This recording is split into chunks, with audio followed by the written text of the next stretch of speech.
RG Kar medical কলেজে নৃশংসতম ধর্ষণ এবং খুনের ঘটনা প্রায় 5 মাস অতিক্রম হতে চলল।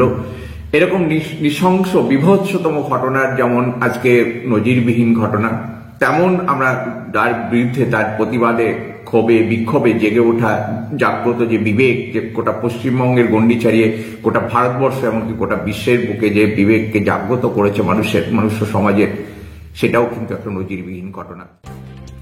এই অবস্থায় সরকারি চিকিৎসকদের সংগঠন সার্ভিস ডক্টরস ফোরামের সাধারণ সম্পাদক ডাক্তার সজল বিশ্বাস 30শে ডিসেম্বর আর কি বললেন।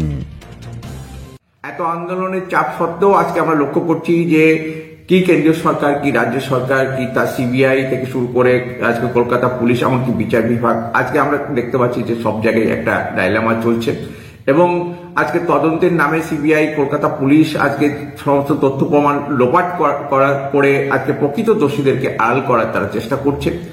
এত সত্ত্বেও কিন্তু আন্দোলন আরো দীর্ঘস্থায়ী হচ্ছে।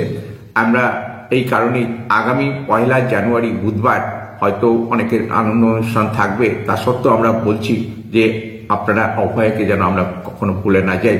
ওই দিন অভয়ের নামে শপথ গ্রহণ দিবস হিসাবে আমরা পালন করার জন্য সকলের কাছে আহ্বান জানাচ্ছি।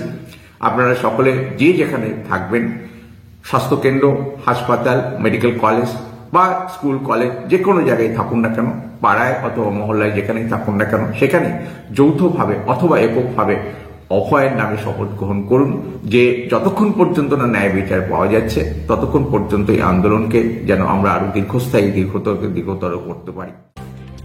সরকারি চিকিৎসকদের সংগঠনের সাধারণ সম্পাদক ডাক্তার সজল বিশ্বাস এদিন আর কি বললেন।